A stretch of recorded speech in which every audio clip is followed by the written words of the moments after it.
Jemaat Tuhan sekalian, Bapak Ibu dan semua orang tua, anak-anak yang terkasih dalam Kristus, Salam.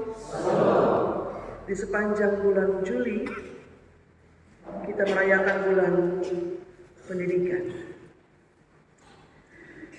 Jemaat Tuhan yang terkasih dalam Kristus, sesuatu yang bersifat perintah tidak memberikan ruang bagi saya dan saudara untuk tawar-menawar kalau itu perintah. Dan sesuatu yang bersifat perintah juga tidak memberikan ruang bagi saya dan saudara untuk menunda kalau isi perintah itu adalah segera. Satu-satunya ruang yang tersedia bagi saya dan saudara adalah lakukan isi perintah sesuai dengan apa yang diperintahkan dengan tidak mengubah. Tidak mengubah di sini dalam artian tidak menambah, tidak mengurangi. Lakukan perintah sesuai dengan apa yang menjadi isi perintah itu.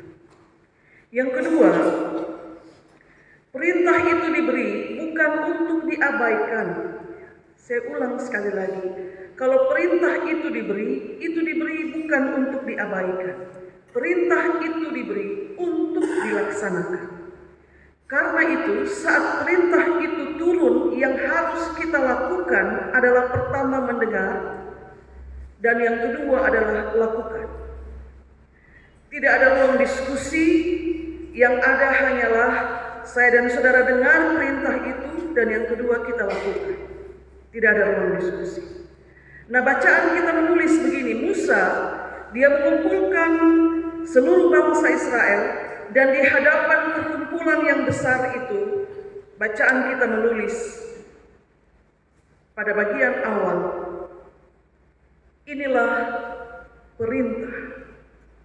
Saya ulang, inilah perintah. Saudara, kalau pemimpin membuka percakapan dengan mengatakan inilah perintah, maka yang harus saya dan saudara lakukan duduk di situ dan dengar. Dan setelah dengar sekali lagi, lakukan. Tidak ada tawar-menawar. Tapi yang kita lakukan dalam keseharian, ya, ini kasuistik, kadang-kadang berbeda, Bapak Ibu. Kita beri telinga untuk mendengar, kita beri telinga untuk mendengar perintah. Tapi setelah kita mendengar, yang kita lakukan adalah apa yang kita mau. Kita beri telinga untuk dengar, setelah dengar yang kita lakukan adalah apa yang kita mau. Kita dengar perintah bilang kasihilah sesamamu manusia, tapi setelahnya kita mengasihi sesama manusia pakai standar. Kita dengar perintah kasihilah Tuhan Allahmu dengan segenap hati, jiwa, kekuatan, tapi setelah kita mendengarkan perintah itu, yang kita lakukan adalah kita menduakan Dia dengan cari kekuatan-kekuatan rahasia di luar sana untuk memperlancar urusan kita, untuk memperlancar bisnis kita, untuk memperlancar rencana-rencana kita. Padahal kita sudah dengar perintah, Dia Tuhan yang esa, satu-satunya.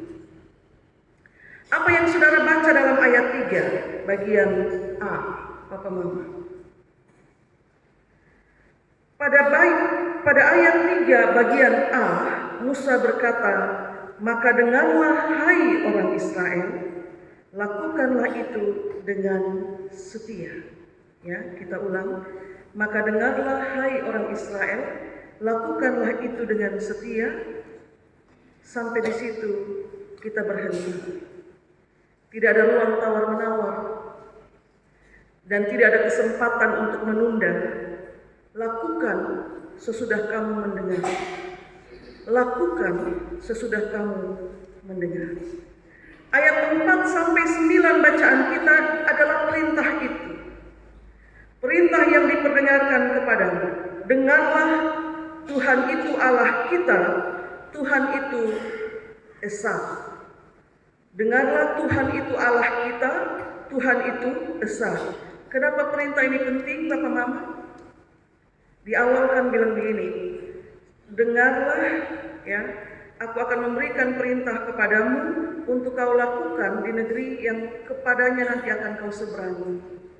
Kenapa itu perintah penting, Bapak Mama? Jadi ini masih di seberang Sungai Yordan. mau menyeberang kok sampai sudah di Kanaan. Tapi Musa kumpul mereka dan bilang, ini perintah. Dengar sebelum kamu sampai di sana. Kenapa penting Bapak Mama? Itu perintah pun isi sederhana saja. Bahwa Tuhan itu Allah kita dan Tuhan itu esa. Kenapa penting? Israel akan menyeberangi sungai Yordan untuk pergi sampai di Kanaan, dan mereka menempati tanah itu sebagai tanah yang dijanjikan Tuhan kepada nenek moyang mereka, dan Allah akan menggenapi itu. Sebelum sungai Yordan diseberangi dan mereka menempati tanah itu, penting sekali untuk menyampaikan perintah ini. Karena apa? Karena tanah Kanaan itu bukan tanah kosong. Tanah Kanaan itu ada penduduknya di sana. Yang Allah sembahan mereka bukan Allahnya orang Israel. Mereka buat patung dewa-dewi yang mereka ciptakan dengan tangan sendiri, dan kemudian mereka menyembahnya sebagai Tuhan. Israel akan pergi dan berdiam di sana, di satu negeri yang kaya akan susu dan madu, tapi juga di satu negeri di mana orang-orangnya menyembah dewa-dewi. Sebelum mereka menyeberangi sungai Yordan, Tuhan kasih ingat mereka. Ingat bahwa Tuhan itu satu. Dan Tuhan itu kita pun Allah. Nanti sampai di sana kau akan berjumpa dengan dewa-dewi sembahan penduduk Kanaan. Tapi mereka bukan Allah. Allahmu adalah yang satu itu, yang mengeluarkan engkau dari Mesir dan sekarang akan membawa engkau ke tanah yang Dia janjikan. Kekayaan negeri itu tidak diragukan, tapi catatan penting dari perintah itu adalah hati yang kuat. Hati yang kuat berpaut kepada Allah itu harus dipersiapkan dengan baik, sebab kekayaan dan kelimpahan tanah perjanjian hanya bisa dinikmati seumur hidup oleh engkau dan keturunanmu hanya ketika hatimu didapati tetap setia. Engkau dan keturunan. Jadi Tuhan bilang begini, itu negeri yang berlimpah susu dan madu itu kau tempati seumur hidupmu, bukan hanya engkau, tapi engkau dan keturunanmu turun-temurun, hanya ketika nanti beta lihat lupung hati tetap berpaut dengan saya. Ketika hati didapati tetap berpaut dengan Tuhan, nikmati kelimpahan tanah itu seumur hidupmu. Bapak Mama, kalau ada umur panjang satu waktu, Bapak Mama diperkenankan Tuhan untuk injak kaki di Israel. Bapak Mama akan lihat mulai dari masuk perbatasan di wilayah Israel sampai nanti keluar. Di setiap rumah, tempat ibadah, gedung manapun, gerbang mereka, akan ada satu benda yang Bapak Mama temukan. Satu benda yang Bapak Mama temukan selalu ada di pintu rumah orang Israel, di pintu gerbang, di kamar, di pintu kamar hotel. Satu benda kira-kira dia lebar begini, dia panjang begini, ditaruh di tembok itu dalam tulisan bahasa Ibrani. Tuhan itu Allah kita, Tuhan itu esa, dan tertulis ayat 4 sampai 9. Hari ini 2026, saat kemajuan teknologi begitu luar biasa kita nikmati, apa yang difirmankan Tuhan ribuan tahun lalu ini masih terjadi di sana. Masih terjadi di sana. Dipelihara baik-baik tradisi itu. Kenapa diletakkan di pintu rumah, di gerbang, di segala tempat mereka melihat itu dan mereka mengingat apa yang tertulis pada ayat 7 sampai ayat yang 9. Kau tulis itu pada tiang pintu rumahmu, pada tiang pintu gerbangmu. Setiap kali mereka mau masuk rumah, lewat gerbang mereka sudah baca, ingat Tuhan itu Allah kita, Tuhan itu esa. Masuk ke dalam rumah mereka temukan lagi perintah itu. Itu yang dimaksudkan dengan pengajaran berulang.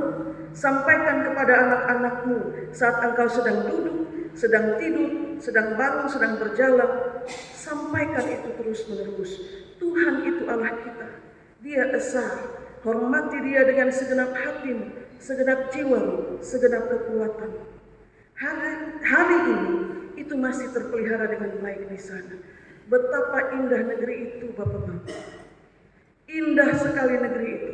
Kalau firman Tuhan bilang dia kaya susu dan madu dalam tanda kutip, demikian adanya. Dan Tuhan tidak pernah berbohong dengan apa yang dia janjikan. Menginjakkan kaki di tanah itu, Bapak Ibu, yang ada hanya kekaguman. Kami berangkat dari Mesir keluar lewat Jordania, tapi hanya di Israel itu kita melihat segala kesuburan itu ada di itu negeri. Dimulai dengan takut akan Tuhan. Hormati dia seumur hidupmu, engkau dan keturunanmu. Kau nikmati tanah itu, dan itu yang terjadi di sana. Karena itu Tuhan perintah mengasihi Tuhan sebagai satu-satunya Allah. Tidak boleh hanya berhenti di engkau sebagai orang tua. Mengasihi Tuhan sebagai Allah itu, dia harus terus berkelanjutan. Sampaikan itu kepada anak-anakmu. Biarkan dia juga nanti menyampaikan kepada anak-anaknya, cucu-cucu. Berlimpah-limpah berkat yang kau nikmati itu datang dari satu sumber. Allah yang kau sembah itu, yang kau imani sebagai satu-satunya Allah yang memberkati engkau dan keturunan. Supaya baik keadaanmu dan supaya engkau menjadi sangat banyak, maka bukan hanya engkau saja, wahai para orang tua, yang harus hidup takut Tuhan, tapi juga engkau, anak cucumu juga harus hidup dengan takut Tuhan. Mengasihi dia dengan segenap hati, dengan segenap jiwa, dan dengan segenap kekuatan. Kalau perintah bilang dengan segenap hati, segenap itu artinya utuh, Bapak Mama, dia sama dengan utuh. Kalau perintah bilang kasihi dia dengan segenap hati, maka tidak boleh ada ruang atau celah sedikit pun dalam hatimu dan juga hati anak cucumu untuk Allah-Allah lain selain Allah yang satu itu. Seluruh hatimu berisi pada penghormatan kepada Allah yang satu itu, dan tidak ada ruang bagi Allah lain.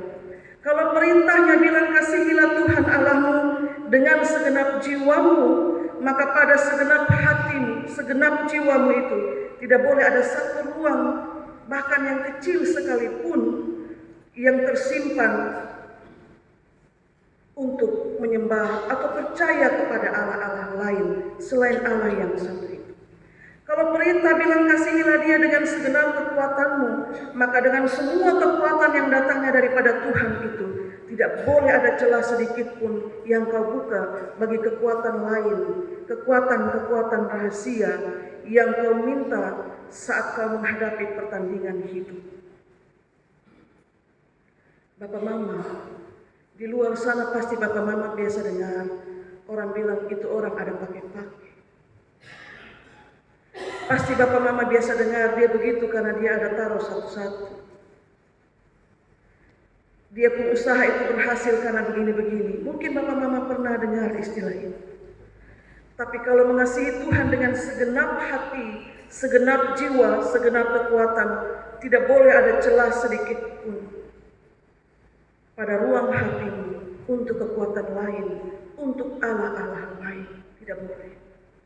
Perintah ini tidak boleh putus sampai di orang tua. Perintah itu harus turun terus sampai ke anak cucu.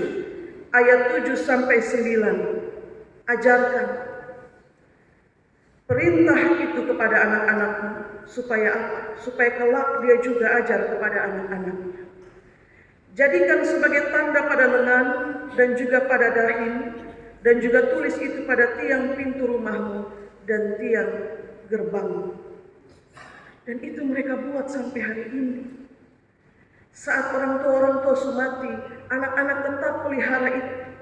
Mereka pergi kemanapun, mereka ketemu itu mezuzah. Nanti Bapak Mama cari di internet, itu disebut sebagai mezuzah. Mezuzah itu ada di setiap pintu rumah orang Israel. Di mau masuk pintu kamar juga ada, mau masuk gerbang juga ada. Mereka taruh di situ. Isinya, ingat Tuhan itu Allah kita, Tuhan itu Esa. Ajarkan bukan sekali dua kali, tapi berulang-ulang. Berulang-ulang pengajaran itu diberikan, saat duduk, saat bangun, saat berjalan. Hal itu dimaksudkan Bapak Mama dalam setiap aktivitas kehidupanmu. Itu harus menjadi pengajaranmu bagi anakmu dan cucumu tentang hidup yang penuh hormat kepada Allah. Jadi meskipun tidak engkau berkata-kata, tapi apa yang kau lakukan itu menjadi pengajaran. Saya ulang sekali lagi, meskipun tidak harus kau duduk di situ bersama dan kau ajar dia lewat kata-kata, tapi apa yang Bapak Mama lakukan, hidup penuh hormat kepada Tuhan, itu jadi pengajaran untuk mereka. Dan itulah yang disebut sebagai warisan iman. Bapak Mama punya berapa bidang tanah untuk diwariskan kepada anak-anak? Bapak Mama punya berapa uang di rekening yang bisa diwariskan untuk anak-anak? Warisan iman itu semua orang punya. Dan itu diwariskan, diturunkan kepada anak cucu. Bukan warisan tanah semata-mata, ya. Kalau kita lihat baik-baik Ulangan 6, tanah itu Tuhan punya. Tuhan yang kasih tanah itu. Tuhan kasih lengkap tanah itu dengan kesuburan dan kelimpahan. Tapi iman itu adalah warisan kunci. Hanya ketika kau hidup berpaut kepada Tuhan, kelimpahan tanah Kanaan itu kau nikmati seumur hidup. Hanya ketika kau hidup berpaut dengan Tuhan. Seumur hidup, maka sampai hari ini mereka mendiami negeri itu dan menikmati segala kelimpahan di tanah perjanjian itu. Hanya ketika engkau dan anak cucumu hidup dengan penuh hormat kepada Tuhan, tidak ada ruang pada hati, pada jiwa, pada kekuatan bagi Allah-Allah lain, maka seumur hidupmu engkau tinggal di tanah itu. Seumur hidupmu engkau menikmati kemurahan Tuhan. Menikmati kemurahan Tuhan. Pertanyaannya, apakah warisan iman itu sudah dilanjutkan? Sebelum pertanyaan ini dijawab, sebenarnya pertanyaan awal adalah, apakah ada warisan iman yang bisa diwariskan kepada anak-anak atau tidak? Atau jangan sampai warisan itu sedang macet pada kita sebagai orang tua. Kita hilang teladan iman bagi anak-anak kita. Hidup sebagai orang tua tidak lagi mencerminkan penghormatan kepada Tuhan. Kita buka ruang pada hati kita, pada jiwa kita, pada kekuatan kita untuk berhala-berhala yang bukan datang dari Tuhan. Warisan iman apa yang mau diwariskan kepada anak cucu? Mari ketemu di situ. Di situ ada yang bisa. Mari ketemu di sana. Di sana ada yang bisa. Yo, nanti Bapak taruh ini di sini, taruh ini di pojok mana-mana begitu. Dan ini sudah aktivitas saja hari-hari seperti biasa. Nanti baru Bapak lihat dia punya kekuatan. Orang tua bilang itu barang panas. Bapak Mama, manusia punya kelemahan satu, itu cepat lupa. Sangat cepat lupa. Maka pengajaran itu penting. Dan Tuhan tahu kelemahan itu. Karena itu dikasih perintah, taruh di pintu rumah, di pintu gerbang, jadi tanda di lengan, jadi tanda di dahi. Ajarkan berulang-ulang, karena manusia punya kerentanan untuk memberikan teladan berulang juga penting. Kadang-kadang pengajaran tidak melulu melalui kata-kata. Ya Bapak Mama, pengajaran melalui tindakan nyata itu juga dapat kita lakukan. Kalau Bapak Mama ajar anak-anak untuk takut Tuhan, tapi Bapak Mama sendiri pakai, ini kasuistik ya, pakai kekuatan-kekuatan rahasia untuk menang, untuk berhasil, ya, maka warisan itu sesungguhnya menguap. Terakhir saya tulis begini Bapak Mama, tidak ada orang tua yang sempurna, yang hidup dengan iman yang sempurna, tidak ada. Saya ulang sekali lagi, tidak ada orang tua yang sempurna, yang hidup dengan iman yang sempurna di bawah kolong langit ini. Tapi dapat dipastikan bahwa ada orang tua yang hidup dengan takut Tuhan, yang selalu tanya Tuhan kalau dia mau buat sesuatu, dan itu kemudian menjadi warisan iman bagi anak-anak. Tidak perlu dia omong, tapi ketika dia lakukan, anak-anak akan belajar dari teladan itu. Selamat mewariskan kebaikan untuk anak-anak. Ingat baik-baik Bapak Mama. Hati yang berpaut pada Tuhan, seumur hidup kau nikmati kemurahan itu. Tuhan berkati kita dengan firman-Nya. Amin.